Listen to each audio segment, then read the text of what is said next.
एक दो मुंह वाला राक्षस था। पाताल लोक में तबाही मचाने के बाद वो भूलोक में आया। भूलोक में उसने एक लाल परी को देखा। लाल परी अपने माँ बाप की इकलौती लाडली थी। वो राक्षस लाल परी की सुंदरता पर मोहित हो गया और उसे जबरदस्ती अपने साथ ले गया और कैद कर लिया। वो राक्षस लाल परी को बहुत सताता था। लाल परी सबसे मदद की गुहार करती थी, लेकिन लाल परी की मदद कौन करता? नमस्कार, मैं सोनाली कुलकर्णी। क्राइम पेट्रोल सतर्क के इस नए अध्याय में आपका स्वागत करती हूँ। असल जिंदगी में टाइम लैप्स नहीं होते। दर्द का हर एक पल तिल तिल कर जीना पड़ता है और ये कहानी तिल तिल मरती उन जिंदगियों की है जिनके साथ हुए अन्याय का सफर ही इतना लंबा था कि सोचना मुश्किल था उनके न्याय का सफर कब शुरू होगा। 7 साल से यही सुन रही हूँ, मिलेगा तो बता देंगे, मिलेगा तो बता देंगे। कब मिलेगा मेरा पोता मेरे मरने के बाद? ये केस तब अस्तित्व में भी नहीं था जब 10 वर्षीय डिम्पी और चिंटू अपनी शरारतों का एक पंचतंत्र सा लिख रहे थे। शर्त लगा सकता हूँ, ऐसा तू नहीं कर सकती। करके दिखा दिया तो। दुनियादारी की उलझनों से आजाद उन बच्चों की आंखों में उमड़ते उत्साह के बादल कब चक्रवर्ती तूफानों में बदल गए पता भी नहीं चला। किसी को भनक ही नहीं हुई और ऐसी बिजलियां कौंधी जिसने विचलित कर देने वाली दास्तां लिख डाली। और ये केस इंडियन क्राइम हिस्ट्री का rarest of the rare case में से एक कहलाया गया।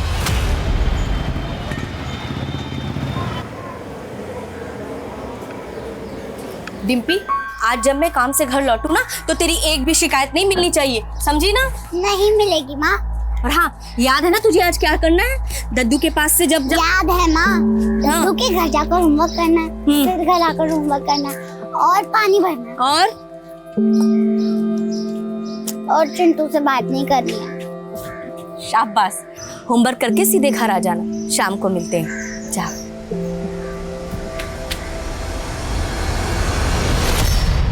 बच्चों, तब दिल्ली पर तुगलक का राज्य था और तुगलक बहुत ही सिरफिरा बादशाह था। चिंटू, तुम भी ना तुगलक के जैसे सिरफिरे हो। अगर मेरी कोई भी चीज टूटी ना तो मैं तुम्हारी माँ से पैसे वसूल करूंगा, समझे? अरे दद्दू, गुस्सा क्यों कर रहे हो? अगर आपका बीपी बढ़ गया ना तो आप भी तुगलक के पास ही पहुंच जाओगे। चल चिंटू, उठ, बस्ता उठा, निकल यहाँ से, चल। शांत दद्दू, शांत। गलती हो गई, माफ कर दो। दद्दू, एक बात बताइए, आपने आजादी की जंग में तो हिस्सा लिया ही था। हाँ, लिया था और मैं तो जेल भी गया था। दादू, अब आप कितने साल के हो? मैं 62 साल का। मगर आजादी को तो मिले 73 साल हो चुके। तो फिर आप किस जुर्म में जेल गए थे? चुप। चल चिंटू, चल उठ, चल ये बंद कर, चल निकल, होगी तेरी पढ़ाई। चल, कल अपनी मम्मी को बुला के लाना, चल। अरे डिम्पी रुक, डिम्पी रुक। अच्छी खिंचाई ना दद्दू की मैंने। माँ ने कहा है तुझसे दूर रहना। शरारत तू करता है, डांट मुझे पड़ती है। अरे डिम्पी, अभी तो हम बच्चे हैं, शरारत हम नहीं करेंगे तो क्या दद्दू करेंगे? अरे रुक तो, ये नया करतब तो देखती जा।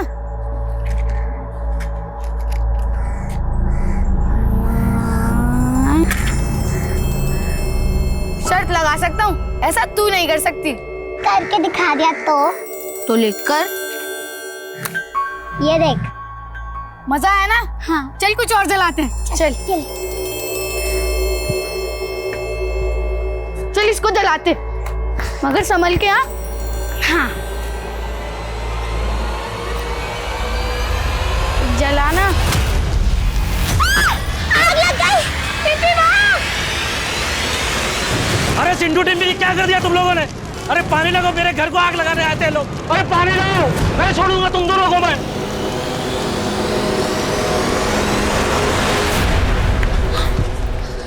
माँ सही कहती थी, मैं ही बेवकूफ हूँ जो तेरी बातों में आ गई। अरे तू टेंशन क्यों ले रही है? 1-2 दिन में सबका गुस्सा शांत हो जाएगा। बस हमें तब तक घर से दूर रहना होगा। घर से दूर? गए तू, हम कहाँ रहेंगे? ये पूरी बात तो सुन, मेरे पास एक सॉलिड प्लान है। सीतापुर चलते हैं। सीतापुर? सोच, घर जाएंगे तो मार मिलेगी और सीतापुर जाएंगे तो क्या क्या मिलेगा। तुझे सीतापुर का रास्ता पता है? हाँ, लखनऊ की बस पकड़ के फिर थोड़ा चलना है, आ गया सीतापुर। उसके लिए पैसे भी तो चाहिए।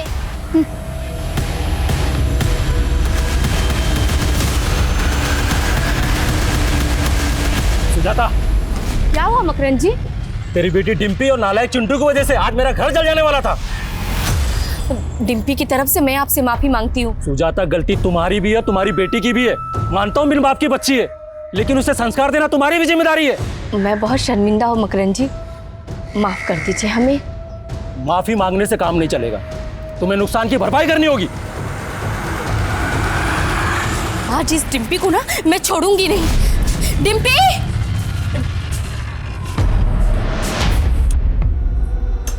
ये डिम्पी कहाँ चली? डिम्पी! डिम्पी! डिम्पी! गीता बेटा, तुमने डिम्पी को देखा क्या? नहीं, मैंने नहीं देखा। सुशीला, डिम्पी को देखा क्या कहीं? नहीं तो। सुजाता, बकवास बंद कर। चिंटू को भगाएगा डिम्पी को? बल्कि हम तो खुद परेशान है, हमारा बेटा पता नहीं कहाँ चला गया। तुझे अपनी बेटी की पड़ी है, और मेरी बेटी का क्या? हाँ? हमेशा तेरा बेटा ही ना उकसाता है मेरी बेटी को शरारत करने के लिए। आज उसी की वजह से मकरंद जी के घर पे आग लग गई। गलती तेरी बेटी की भी है, सारा दोष मेरे बेटे पर मत डाल। चुप कर, सारा मोहल्ला जानता है कि तेरा बेटा कितना नालायक है। जबान संभाल के बात कीजिए आप। तुम चुप रहो। सच सच बता कि मेरी बेटी कहाँ है, वरना आज तुझे छोड़ूंगी नहीं। कहाँ भगा के लेके गया मेरी बेटी को? मुझे धक्का मारेंगे, मारूंगी नहीं। बताओ मेरे बेटे को कहाँ लेके गया? आज छोड़ूंगी नहीं। क्या कर रही है आप?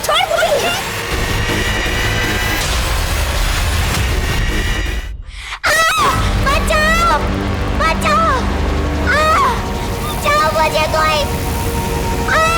बचाओ! बचाओ, कोई है? कोई है? बचाओ!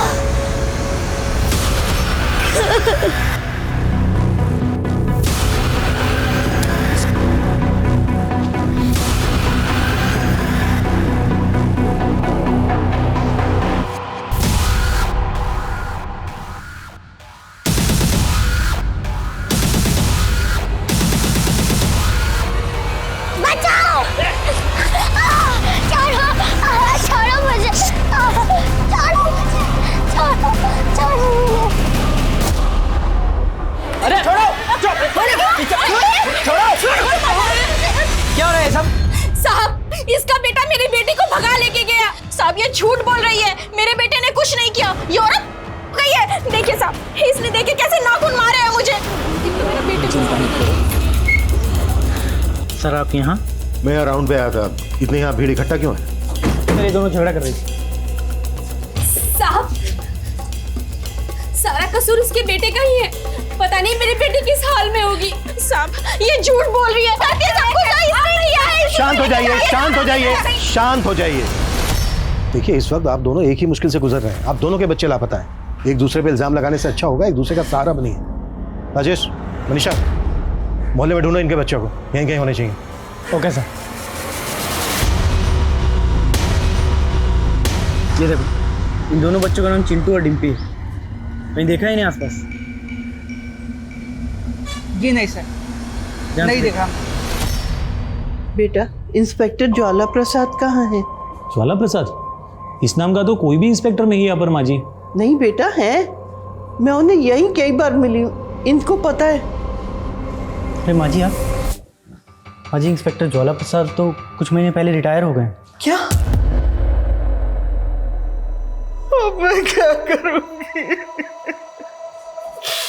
उन्हीं का सहारा था कि वो मेरी मदद करेंगे। और क्या करूं? माँ जी, आप शांत हो जाइए, बैठिए प्लीज, बैठिए। क्या हुआ माँ जी, आप रो क्यों रही हैं? राजेश, कौन है ये? सर, ये राधिका प्रसाद जी। 7 साल पहले इनका पोता लक्ष्मण कहीं खो गया था, आज तक नहीं मिला। मेरे बुढ़ापे का वही सहारा था। पिछले 7 साल से उसे देखने के लिए आके तरस गई। पता नहीं अब कभी उसे देख पाऊंगी या नहीं। माँ जी, आप चिंता मत कीजिए, हम आपके पोते को ढूंढ निकालेंगे। आप ना, आप मुझे अपनी बात शुरू से बताइए। लक्ष्मण फरीदाबाद में नौकरी करता था। दादी जी, आपके लक्ष्मण का फोन है, नीचे बात कीजिए। ला दे, इसे पकड़। हाँ बेटा लक्ष्मण, कैसा है तू? दादी, आप खुद आके देख लो ना कैसा हूँ मैं। मुझे आपकी बहुत चिंता होती है। आप इस उम्र में अकेले कैसे रह पाती होगी? इससे तो अच्छा आप मेरे साथ रहो ना।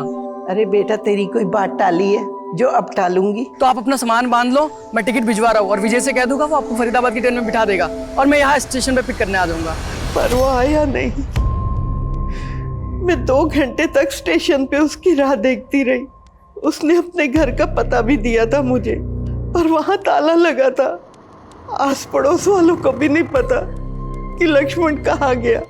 इस सबको 7 साल गुजर चुके हैं। हाँ बेटा, अगर मेरा पोता लक्ष्मण जिंदा है तो एक बार उसकी शक्ल दिखा दो, और अगर मर गया तो उसकी।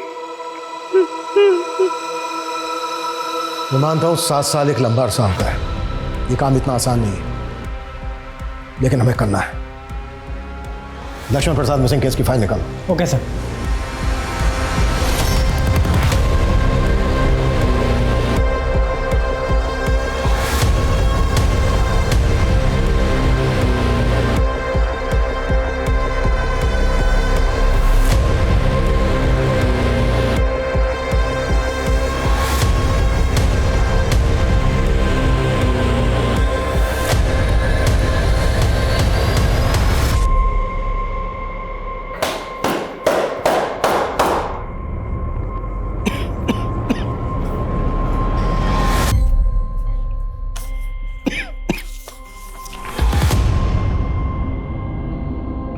सर, पूरा मोहल्ला छान मारा, लेकिन दोनों बच्चों का कहीं भी कुछ पता नहीं चल रहा है। हो सकता है सर दोनों बच्चे डर के भागकर कहीं छिप गए। कहीं छिप गए होंगे तो ढूंढ निकालो उन्हें। 10-11 साल के तो बच्चे हैं, कितने दूर गए होंगे? सर ये दोनों बच्चे काफ़ी शरारती थे। मेरा मतलब है घर के अंदर पटाखे फोड़ देना, किसी के धुले कपड़ों पर कीचड़ डाल देना, इस तरह की शरारतें वो अक्सर करते रहते थे। इस बार कुछ ज़्यादा ही आगे बढ़ गए। वैसे आग में मकरंद का काफ़ी अनाज जल गया। बच्चों ने गलती की है तो उसकी सजा उनके माँ बाप भी देंगे। हमारा काम है सही सलामत बच्चों को उनके घर वापस लाना। 10-11 साल के बच्चे अकेले घर से बाहर हैं, ये डरने वाली बात है। जितना जल्द हो सके बच्चों को ढूंढो। सर। विकास सर, ये लक्ष्मण प्रसाद मिसिंग केस की फाइल है। इंस्पेक्टर ज्वाला प्रसाद इस केस को देख रहे थे। इंस्पेक्टर ज्वाला प्रसाद से मिलो, इस केस की डिटेल्स लो, और लक्ष्मण प्रसाद जिस मोहल्ले में रहता था उस मोहल्ले में लक्ष्मण प्रसाद के बारे में पूछताछ करो। जी sir. Excuse me sir. Hello,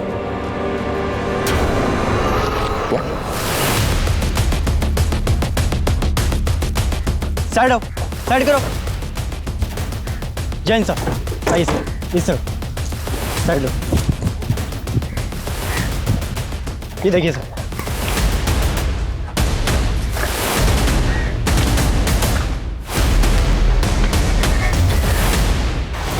ये तो डिम्पी है सर। अगर डिम्पी यहाँ पर है तो चिंटू भी यहाँ आसपास ही कहीं होना चाहिए। देखो। Okay sir.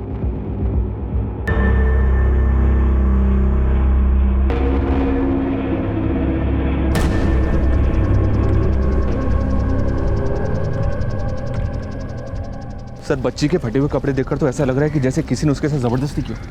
हो सकता है बच्ची गरीब ही किया। ये जगह डिम्पी के घर से 3-4 किलोमीटर दूर है। इस सुनसान जगह पे डिम्पी अकेली अपनी मर्जी से तो आएगी नहीं। जाहिर सी बात है कुछ ज़बरदस्ती उसको लेकर आया होगा। Right sir. और अभी तक चिंटू का भी कुछ पता नहीं चला।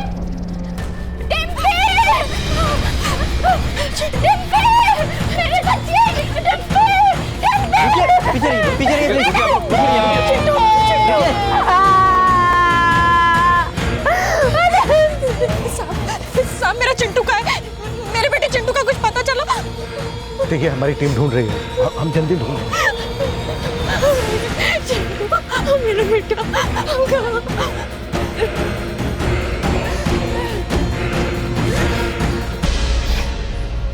बढ़ गई ना कलेजे को ठंडक। ये सब कुछ तेरे बेटे चिंटू की वजह से हुआ है। भगवान करे मेरी बेटी डिम्पी की तरह तेरा बेटा। क्या बोल रही है सुजाता? मुझे दुख है जो तेरी बेटी के साथ हुआ, लेकिन मेरे बेटे को बद्दुआ मत दे। मत दे मेरे बेटे को बद्दुआ।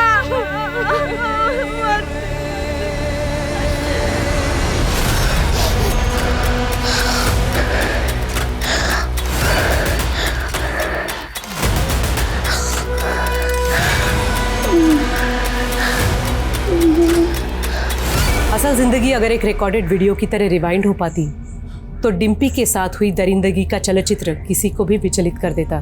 लेकिन अपनी बेटी की लाश देखकर जो डिम्पी के माँ पे गुजर रही थी, उसी खौफ से चिंटू के घर वाले भी सहमे नजर आ रहे थे। ये सवाल उनका ही नहीं, पुलिस का भी था कि आखिर चिंटू कहाँ था, किस हाल में था। लेकिन इस सवाल से पुलिस अनजान थी कि चिंटू डिम्पी को सीतापुर ले जाने की बात कर रहा था। आखिर सीतापुर में ऐसा क्या था जहाँ जाने के बारे में उन दोनों दोस्तों ने अपने घर वालों को भी नहीं बताया था? क्या उनके साथ हुए गुनाह की कहानी सीतापुर के सफर से जुड़ी थी, या ये किसी और ही गुनाह का सफरनामा था? अंकल, डिम्पी और चिंटू को तो कल मैंने पढ़ाई के बाद इस ओर जाते देखा था। बस एक नजर देखे थे साहब दोनों को। दोनों भागते हुए बल्लभगढ़ रोड की तरफ जा रहे थे। हाँ सर, ये दोनों बच्चे कल यहाँ आए थे, मैंने तो इनसे बात भी किया था। क्या कहा था उन्होंने?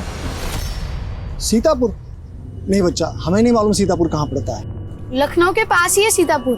तुम्हें मालूम है तो एक काम करो, यहाँ से बस पकड़ के लखनऊ चले जाओ, वहाँ से सीतापुर चले जाना। बस कहाँ से मिलेगी लखनऊ की? तुम लोग कहीं घर से भाग के तो नहीं आए हो? नहीं चाचा, हम घर से नहीं भाग के आए, हम तो बस जानकारी के लिए पूछ रहे थे। चल डिम्पी।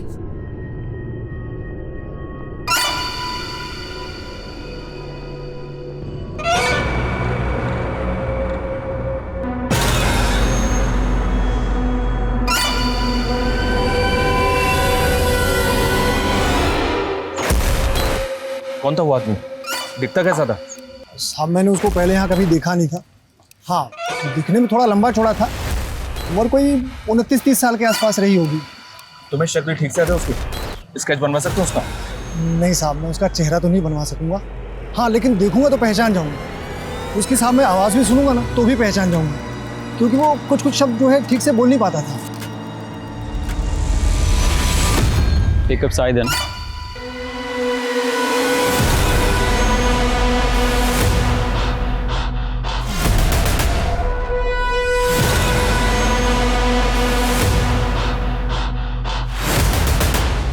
सीतापुर?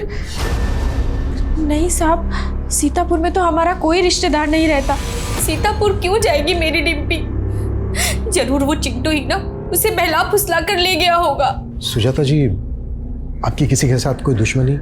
एक विधवा हूँ, पापड़ के कारखाने में काम करके अपनी बेटी को पाल पोस रही थी। मेरी किसी से क्या दुश्मनी? सर, डिम्पी की पोस्टमार्टम रिपोर्ट आ गई सर। पहले उसका रेप हुआ, उसके बाद गला घोटकर उसे मारा गया। डिम्पी की बॉडी में कुछ ऐसा मिला जिससे डीएनए कलेक्ट किया जा सके? अभी तक तो कुछ नहीं, पर डिटेल पोस्टमार्टम रिपोर्ट से शायद कोई क्लू मिल जाए। डिम्पी के हाथ में 50 का नोट मिला था। हो सकता है डिम्पी को यह नोट उसी आदमी ने दिया हो जिसने डिम्पी को मारा है। जी सर, नेबर से बात की, लेकिन कोई कुछ बताने के लिए तैयार नहीं है। हालांकि इस बात को सभी जानते हैं कि डिम्पी और चिंटू की शैतानियों ने कई लोगों के नाक में दम कर रखा था, और कई लोग तो काफी नाराज भी थे इन दोनों की शैतानियों से। नाराजगी और नफरत में बहुत बड़ा फर्क होता है। क्या किसी को इन दोनों बच्चों से इतनी नफरत थी कि इन दोनों बच्चों को मार दे? विकास, अपने खबरियों को एक्टिव करो, उनसे कहो कि मोहल्ले के लोगों से बात करें, बात उगलवाएं। जी सर, ऑलरेडी बोल दिया मैंने। लेकिन सर, एक बात मेरी समझ में नहीं आ रही है, ये डिम्पी और चिंटू सीतापुर क्यों जाना चाहते थे? क्योंकि ना तो इनका वहाँ कोई दोस्त है और ना ही कोई रिलेटिव। फिर डिम्पी और चिंटू का सीतापुर से क्या कनेक्शन हो सकता है? हो सकता है चिंटू इस वक्त सीतापुर में ही हो। और मैं कुछ सुनना नहीं चाहती। अब ये बताइए कि मेरा पोता लक्ष्मण कब मिलेगा? माँ जी, आप क्यों आ जाते हैं बार बार यहाँ? आपका पोता जब हमें मिलेगा तो हम आपको बता देंगे। 7 साल से यही सुन रही हूँ, मिलेगा तो बता देंगे, मिलेगा तो बता देंगे। कब मिलेगा मेरा पोता?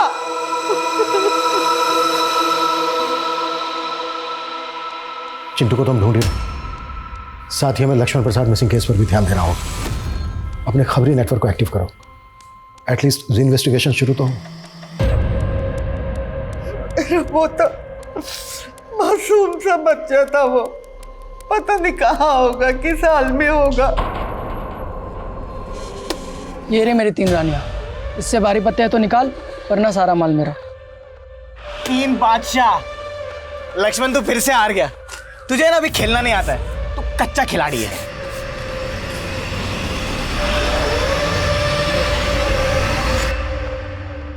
मुझे कच्चा खिलाड़ी बोलता है, हैं? आज के बाद कभी कच्चा खिलाड़ी बोलना मत मुझे, समझा? अबे ये क्या दादागिरी है? पत्ते के गेम में कट्टे कब से चल गए? लक्ष्मण, कहाँ हो तुम इस वक्त? बहुत नज़दीक सलोनी, बस तुम्हारे पास ही आ रहा हूँ। तुम भैया भी घर पर है। तो क्या हुआ, मेरे साले से डरता हूँ क्या मैं? लक्ष्मण,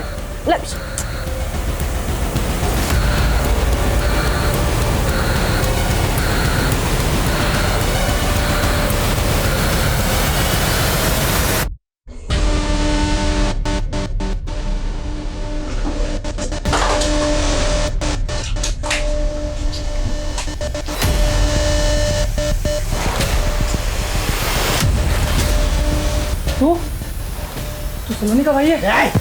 नाम मत ले मेरी बहन का अपनी गंदी जुबान से, मुंह तोड़ दूंगा तेरा। सलोनी का भाई है ना, तो तमीज से पेश आ रहा हूँ, वरना क्या करेगा तू? हाँ, बंदूक निकालेगा? भैया निकाल निकाल बंदूक निकाल।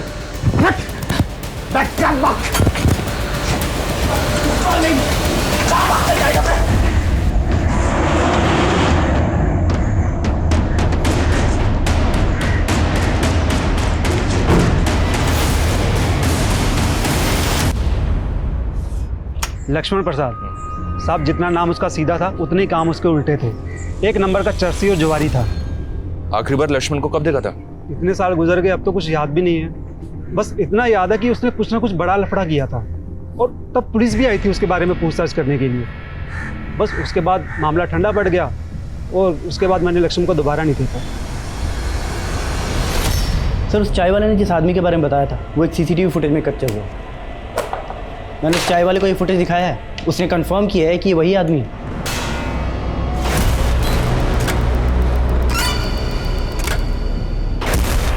राजेश, इस आदमी की फोटो निकालो, अपने सारे खबरी और थानों में भेजो। Okay sir. सर, इस लक्ष्मण प्रसाद के बारे में इसकी दादी का जो ओपिनियन था वो हकीकत से बिल्कुल अलग है। इस लक्ष्मण प्रसाद का पुलिस रिकॉर्ड भी है, 3 बार अरेस्ट हो चुका है, कट्टे के दम पर लोगों को डराता था। विकास, आदमी चाहे कैसा भी हो, हमारा फर्ज है ये पता लगाना कि आखिर उसके साथ हुआ क्या था। जी सर। अच्छा सर, ये चिंटू के बारे में कुछ पता चला क्या? अभी तक तो नहीं। चिंटू और डिम्पी सीतापुर क्यों जा रहे थे ये उनके पेरेंट्स को भी नहीं पता है। शायद चिंटू के दोस्तों को पता हो सर, क्योंकि दोस्तों के आपस में कई राज होते हैं। एक काम करते हैं सर, चिंटू के दोस्तों को कॉन्फिडेंस में लेते हैं, उनसे बात करते हैं, शायद कुछ पता चले।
मुंह बंद रखने का, नहीं तो तेरी सांस बंद कर दूंगा, समझी?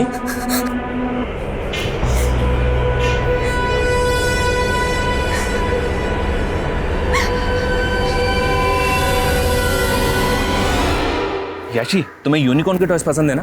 हाँ। अच्छा गोपाल, तुम बताओ, वेकेशन में इस बार कहाँ जा रहे हो? शिमला, मनाली, गोवा? मुझे तो कश्मीर जाना है क्योंकि वहाँ बर्फ है। Very good. अच्छा, एक और जगह है जिसके बारे में मैंने सुना है कि बहुत अच्छी जगह है, वो सीतापुर नाम है उसका। तुम्हें पता है क्या उसके बारे में? हाँ, मुझे पता है सीतापुर। पुरन दद्दू ने सीतापुर की कहानी भी सुनाई थी।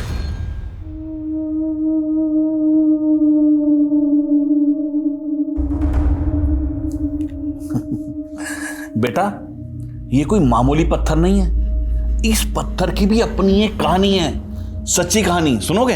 हाँ। चलो बैठो, मैं आपको कहानी सुनाता हूं। सब बच्चों सुनो।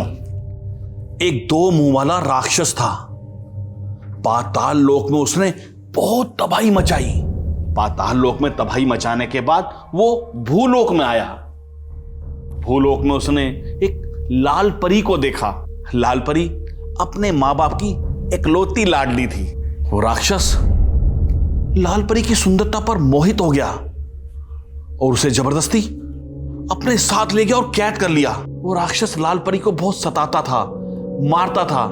लाल परी सबसे मदद की गुहार करती थी, लेकिन लाल परी की मदद कौन करता? फिर क्या हुआ दद्दू? अरे फिर क्या होना था? एक रात मैं और मेरा भाई वहां से गुजर रहे थे। हमने लाल परी की आवाज सुनी और उसे छुड़ा दिया। बस तभी लाल परी ने ये अंगूठी हमें इनाम में दी थी। और ये लाल परी का महल कहाँ है? सीतापुर में।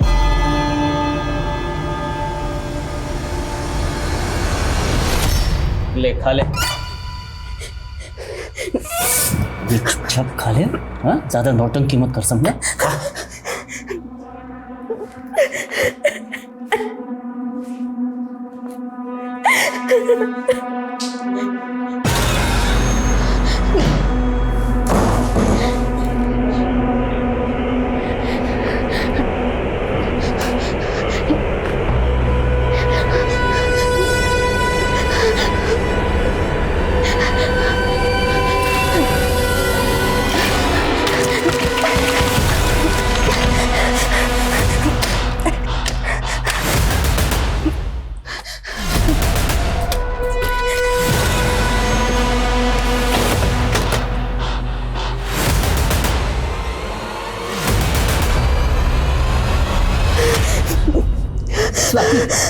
स्वाति बेटा, रो मत बेटा, सब ठीक हो जाएगा बेटा। स्वाति बेटा, तू चल चल मेरे साथ। मुझे पूरा यकीन है कि उस कमीने बादल की हरकत है। हम पुलिस के पास जाएंगे तो कितनी बदनामी होगी हमारी लड़की की, हम सबकी। अगर हम आज चुप रहेंगे ना, तो कमीना बादल ऐसी हरकत किसी और लड़की के साथ भी करेगा। हम कुछ नहीं समझते, आप यहाँ आइए।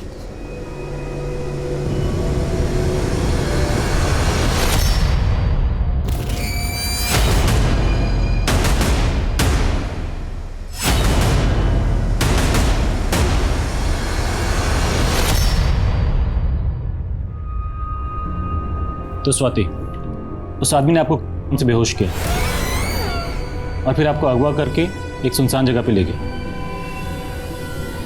और फिर आपको ऐसे ही जाने दिया। उसने आपको किडनैप किया क्यों था? ना तो उसने कोई पैसे की डिमांड की, ना ही कोई ज़बरदस्ती किया। अच्छा ये बताइए, आप उस आदमी को पहचानती हैं? कोई बॉयफ्रेंड है तुम्हारा? सर ये क्या बोल रहे हैं आप? माफ़ कीजिए लेकिन पूछना पड़ता है। ये आज के 5G जनरेशन के बच्चे हैं, वक्त से पहले बड़े हो जाते हैं, इसलिए हमें ऐसे सवाल पूछने पड़ते हैं। देखो स्वाति, हम तुम्हारी मदद करना चाहते हैं। ठीक ठीक सोच के बताओ, उस आदमी ने तुम्हें जिस जगह पे रखा था, तुम्हें पता है वो जगह कहाँ है?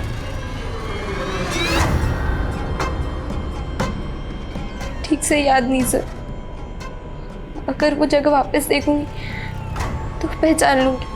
दिनेश, इनको साथ में लेके जाओ। जिस एरिया में इनका किडनैप हुआ था वो सारा एरिया चेक करो, कोई सुराग तो मिलना चाहिए। सर मैं भी जाऊंगी स्वाति के साथ। ठीक है।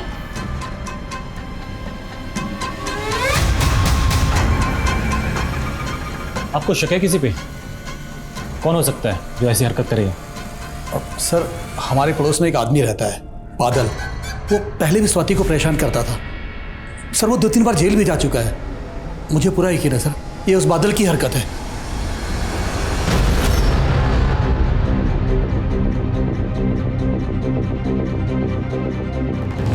सर इस पूरे दद्दू पे तगड़ा शक है मुझे। गायब होने के दिन भी डिम्पी और चिंटू उसके घर गए थे और उसी दिन से ये पूरन भी गायब है। हो सकता है चिंटू अभी भी पूरन के पास हो, उसने कहीं कैद करके रखा हो उसे। सर चिंटू का पता चल गया।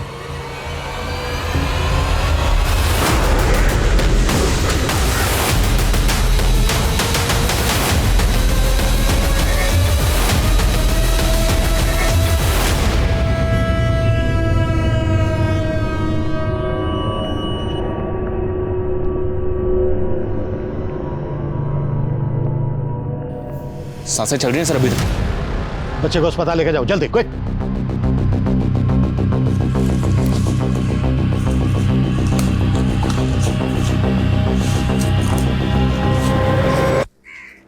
ये पूरा एरिया स्कैन करो विकास, कोई ना कोई एविडेंस जरूर मिलेगा। Okay sir.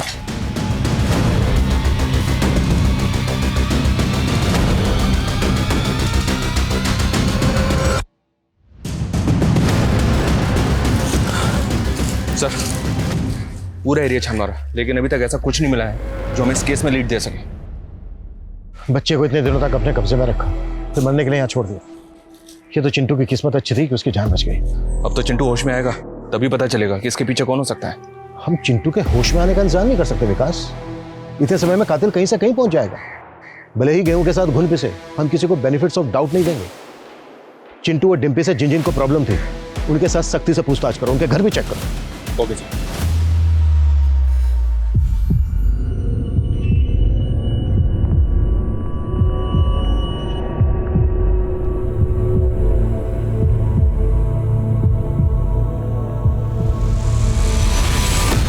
बचा लो माँ। चिंटू, ये टिम्पी पुनीता आंटी देखो, इसने मेरे डॉल के साथ क्या किया। चिंटू, क्या किया ये? जाने दे ना पुनीता, कोई बात नहीं। पर भाभी, इसने मेरी डॉल का नाम भी रखा है। क्या? मूछ परी, मस्त नाम है ना? मूछ परी।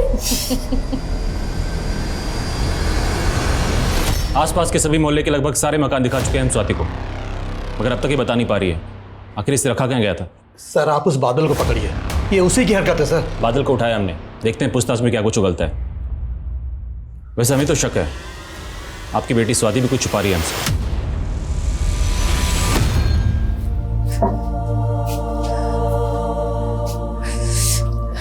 देख ले सुजाता, तेरी बद्दुआ सच हो गई। कुछ नहीं होगा चिंटू को पुनीता, वो ठीक हो जाएगा, ठीक हो जाएगा। जी सर, मेरे पल्लू में पटाखे की लड़ी लगा दी थी चिंटू ने, तब बहुत गुस्सा आया था। अब सोचती हूँ तो हंसी आती है, बच्चे तो ऐसा करते ही रहते हैं। हाँ साहब, मेरा अनाज जलाया था चिंटू और डिम्पी ने, लेकिन साहब मैं चंद बोरी अनाज के लिए बच्चों की जान कैसे ले सकता हूँ साहब? मैं कोई राक्षस हूँ क्या? साहब मैंने स्वाति का किडनैप नहीं किया था। स्वाति के बाप का कहना है कि तू स्वाति के पीछे पड़ा हुआ था। स्वाति जैसी चालू लड़की जो खुद लड़कों के पीछे पीछे घूमती है, मैं उसके पीछे क्यों पड़ूंगा? बकवास बंद कर और सच बोल। सर सच ही बोल रहा हूँ, अभी तो एक बॉयफ्रेंड भी बनाया स्वाति ने। बॉयफ्रेंड? क्या नाम है उसके बॉयफ्रेंड का? अर्जुन, स्वाति के साथ ही उसकी कोचिंग क्लास में पढ़ता है।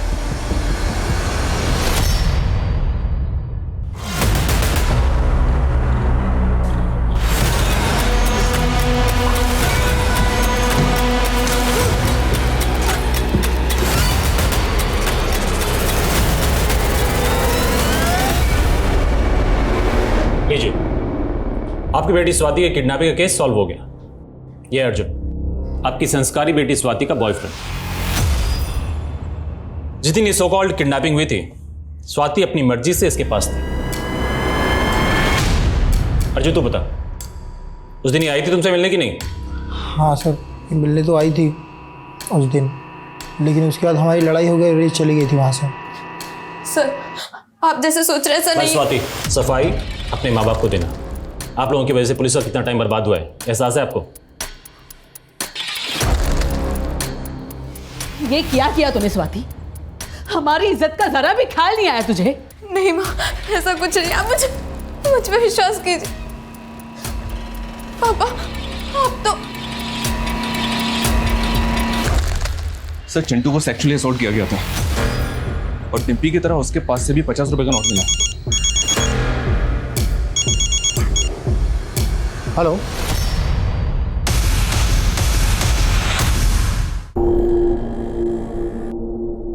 चिंटू बेटा, आपको डिम्पी को कौन आदमी लेकर गया था अपने साथ? पता नहीं मेरे बच्चे को क्या हुआ है। मैंने इसे पूछने की कोशिश की पर उसने कुछ नहीं बताया, वो कुछ नहीं बोल रहा है। अच्छा बेटा ये बताओ, आप दोनों को आदमी कहाँ लेकर गया था? आपके हाथ में ना एक 50 रुपए का नोट था। बेटा किसने रखा था वो नोट आपके हाथ में?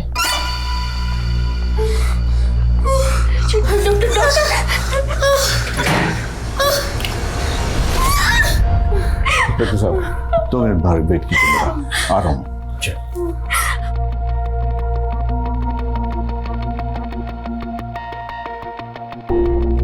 चिंटू को लगातार कई दिनों से सेक्सुअली मोलेस्ट किया गया है, जिसकी वजह से उसके प्राइवेट पार्ट्स में बहुत से जख्म हैं। शरीर के ये जख्म एक बार फिर भी भर जाएंगे, लेकिन उसके दिल और दिमाग पे जो चोट लगी है उसको भरने में काफ़ी वक्त लगेगा। बेहतर होगा इस हादसे से जुड़ा कोई भी सवाल फिलहाल उससे आप ना पूछें। उससे इस केस में आपको फ़ायदा हो ना हो, लेकिन उसके मेंटल हेल्थ को नुकसान ज़रूर हो सकता है और शायद वो नुकसान परमानेंट भी हो सकता है। ये जो भी कल्प्रिट है सर, आई एम श्योर इसने डिम्पी और चिंटू की तरह कई बच्चों को अपना शिकार बनाया होगा। पूरे चांसेस हैं। इस केस की डिटेल्स आसपास के सभी थानों में शेयर करो और सभी पेडोफिलियस प्रोफाइलिंग वाले हिस्ट्री शीटर्स की लिस्ट बनाओ। Okay sir. सर चिंटू और डिम्पी के मोहल्ले में रहने वाले दद्दू पूरन के बारे में एक इन्फॉर्मेशन मिली है सर। वो अपने आप को एक फ्रीडम फाइटर बताता है, लेकिन असल में वो एक हिस्ट्री शीटर है सर। 3 बार हवालात की हवा खा चुका है सर। हमारे एक खबरी उस्मान ने उसका एड्रेस भी पता लगा लिया। मैं जानता था सर, जब पुलिस डिम्पी और चिंटू की पूछताछ करेगी तो मेरा अतीत जरूर सामने आएगा, इसलिए साहब मैं डर कर भाग गया था। ज्यादा नाटक मत कर। चिंटू और डिम्पी के दिमाग में सीतापुर जाने की बात तो नहीं डाली थी। अपनी पोती की उम्र की बच्ची के साथ तूने रेप किया, मार डाला उसे, तुझे जरा भी शर्म नहीं आई? मैं चाह कर भी ऐसा नहीं कर सकता, क्योंकि बुढ़ापे की वजह से मेरा शरीर खोखला हो चुका है। आप सर चाहो तो मेरा मेडिकल टेस्ट करा सकते हो साहब। साहब मैंने ऐसा कुछ नहीं किया साहब।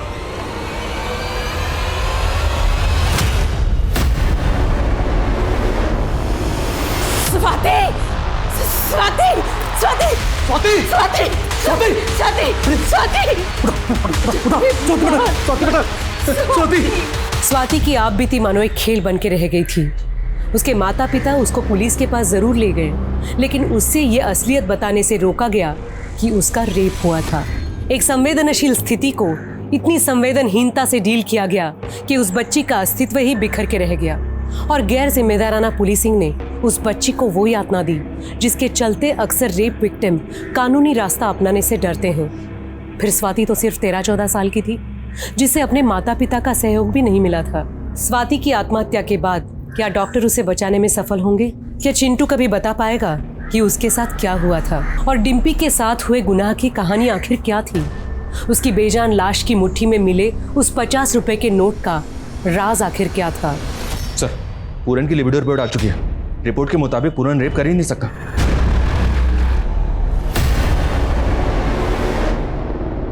ये देखो, डिम्पी के हाथ में बाइट मार्क था, जिससे फोरेंसिक टीम ने कल्प्रिट का डेंटल मैप रिट्रीव किया है।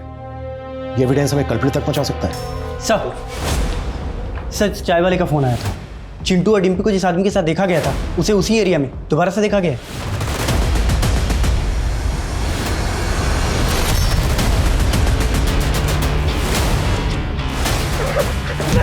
मैंने कुछ नहीं किया, कुछ नहीं किया, मैंने कुछ नहीं किया।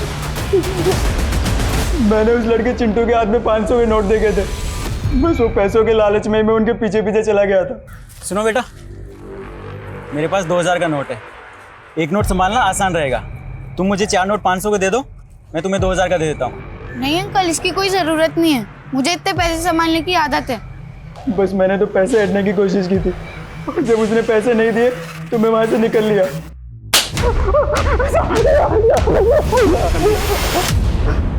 अजेश, कटास! मारो मुझे, मारो और मारो मुझे। मेरी तो सारी किस्मत ही खराब है। हमेशा गलत वक्त पर गलत जगह होता हूँ और मेरे साथ पहली बार नहीं हुआ। पहले भी पुलिस वालों ने झूठे इल्जाम में गिरफ्तार किया था। उधर से छूटा तो यहाँ आकर फंस गया। इस बादल की बात का ज्यादा भरोसा नहीं कर सकते सर। हाल ही में बादल को स्वाति नाम की एक लड़की को अगवा करने के जुर्म में अरेस्ट किया गया था और इस केस को जो ऑफिसर हैंडल कर रहा था उसने इस केस को रफा दफा करने की कोशिश की थी और इसी बीच स्वाति ने सुसाइड अटेम्प्ट किया। फिर क्या हुआ? सुसाइड अटेम्प्ट करने की वजह से मामला मीडिया में गर्मा गया। अभी इस केस की नए सिरे से जांच चल रही है और सर उस केस में ये बादल मेन सस्पेक्ट था। हमें स्वाति का केस स्टडी करना होगा। अगर दोनों केसेस में कुछ भी कॉमन है तो हम एक साथ 2 केस सोल्व कर लेंगे। पता करो स्वाति की बॉडी पे बाइट मार्क्स थे क्या? अगर थे तो डेंटल इम्प्रिंट निकलो। Okay sir.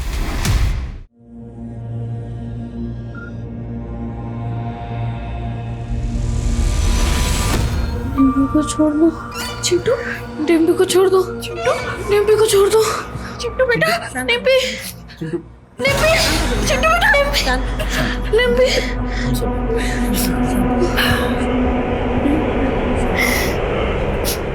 चेतन जी,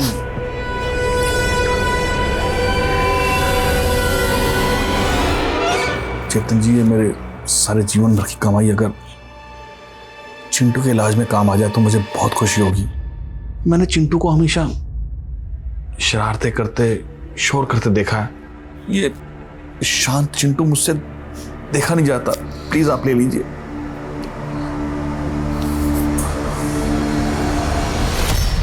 राधिका जी, आपका पोता लक्ष्मण गलत संगत में पड़ गया था। किसी झगड़े में वो किसी के पैसे नहीं लौटा पा रहा था। शायद उसी से बचने के लिए वो अंडरग्राउंड हो गया। मैंने आपसे झूठ बोला था कि लक्ष्मण साफ दिल का है। एक नंबर का मतलब ही है मेरा पोता। उसके पास उसके पुरखों की लाखों की जायदाद है और उसके पास तो इतना पैसा है कि वो आराम से कुछ ना करके भी घर बैठे जिंदगी बिता सकता है। फिर ऐसे चुपचाप जिंदगी क्यों बसर करेगा? राधिका जी, आप हमें लक्ष्मण के बारे में और कुछ बता सकती हैं जिससे उसके बारे में पता करने में हमें आसानी हो? उसकी पीठ पे एक चोट का निशान है जो बचपन में उसे लगी थी। मैंने कितनी बार बताने की कोशिश की, लेकिन किसी ने मुझ पर भरोसा ही नहीं किया। तुम्हें जो बताना है हमें बताओ, हम तुम्हारी हेल्प करने के लिए आए। उस आदमी के बारे में, उस जगह के बारे में तुम जो कुछ भी जानती हो, प्लीज हमें बता दो। जिस घर में मुझे किडनैप करके रखा गया था, उस घर के बगल वाले घर से अक्सर लोगों के हंसने की आवाजें आती थी। उस तरह की फिल्मों की आवाजें भी आती थी। उस आदमी ने तुम्हें कुछ पैसे दिए थे स्वाति? हाँ, 50 का एक नोट दिया था। खाने के बॉक्स पर तपन टिफिन सर्विस लिखा हुआ था। ले खा ले।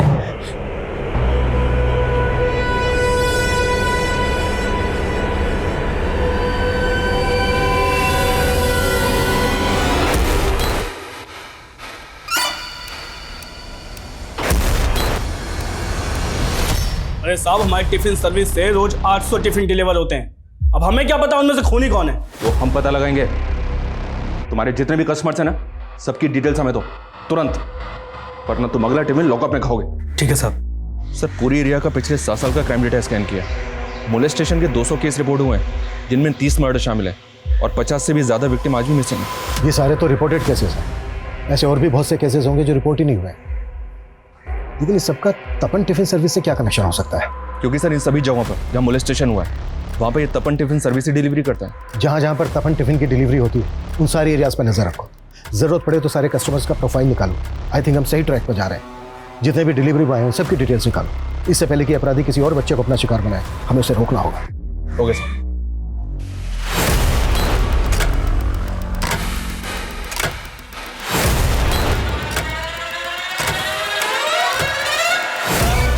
सर, हमने जब केस की प्रोफाइलिंग की तो पता चला कि पिछले 1 साल में अजरौंदा, नीलम नगर, सेक्टर 15 और बीके हॉस्पिटल, इन सारी एरियाज में रेप के कई सारे केसेस रिपोर्ट हुए।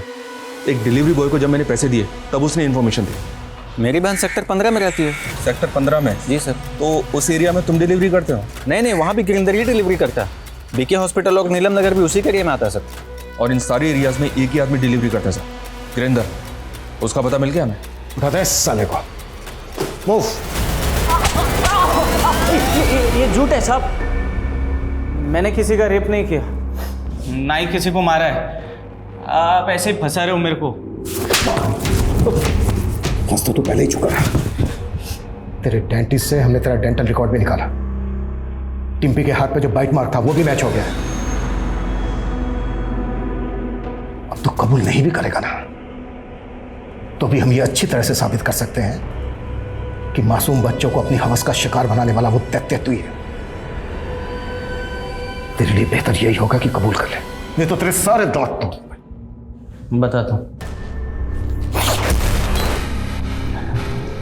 उन बच्चों के साथ मैं ही करता था। पैसे देके उनका मुंह बंद कर देता था ताकि वो किसी के सामने मुंह नहीं खोले। अब जो नहीं सुनते, रोते, गिड़गिड़ाते, जोर जोर से चिल्लाते, उनको मजबूरी में मारना पड़ता था।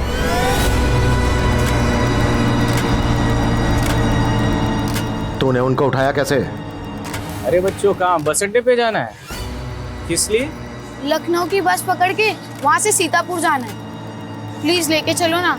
देखो मेरे पास ना बहुत सामान है, तो एक बैग में तुम्हारे पास छोड़ कर जाता हूँ और इसे ले जाता हूँ। तुम बैग का ध्यान रखो, मैं इसका ध्यान रख लूँगा। चलेगा अंकल। जरा संभल के, हाँ हाँ, आराम से। लक्ष्मण प्रसाद का ये लॉकेट कैसे आया तेरे पास? लक्ष्मण? अरे यही तो मेरा पहला शिकार था, पहले से जानता था मैं इसको। एक रात आया था मेरे घर पे सोने के लिए। वो उसकी गर्लफ्रेंड के भाई के साथ कुछ झगड़ा हो गया था।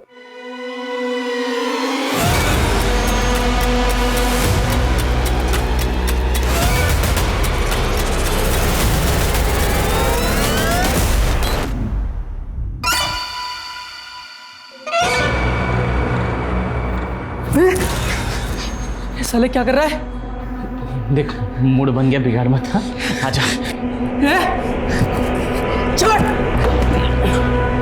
मुझे धक्का देता है। हाँ?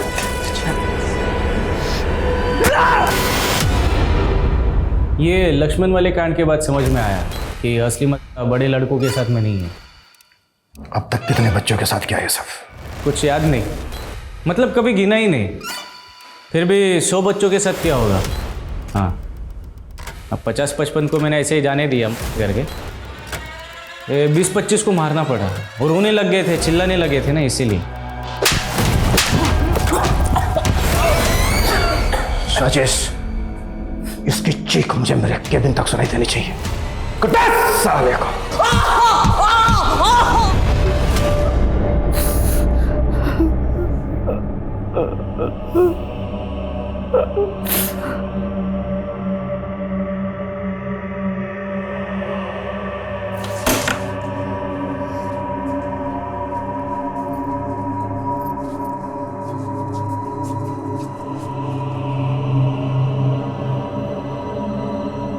चिंटू बेटा देख, मैंने तेरे लिए तेरे फेवरेट रसगुल्ले बनाए, खा के बता कैसे।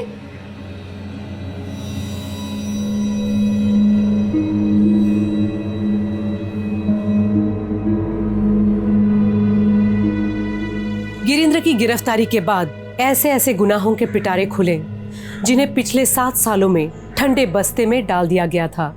और गिरिंद्र के कई विक्टिम्स तो ऐसे थे जिन्होंने पुलिस कंप्लेंट भी नहीं दर्ज करवाई थी। और इतनी बड़ी तादाद में ऐसे हीनियस क्राइम करने वाले गिरिंद्र को अपने किए का रत्ती भर भी पछतावा नहीं था। अदालत ने इसे rarest of the rare case मानते हुए गिरिंद्र को फांसी की सजा सुनाई है। ये केस हमें गिरिंद्र जैसे अपराधियों से सतर्क रहने का सबक भी देता है, क्योंकि हमें अक्सर पता ही नहीं चलता कि हमारे आसपास कब ऐसे अपराधी किसी मासूम को घात पहुंचाने की ताक में होते हैं। हमें अपने बच्चों को इस तरह शिक्षित करना होगा कि वो गुड टच और बैड टच का फर्क समझ पाएं। हमें उन्हें वो माहौल देना होगा जहां वो हमसे खुल के अपनी परेशानियां बांट सके। अब मैं सोनाली कुलकर्णी आपसे विदा लेती हूँ। फिर होगी मुलाकात एक नए और चौंका देने वाले केस के साथ। देखते रहिए क्राइम पेट्रोल सतर्क। जय हिंद।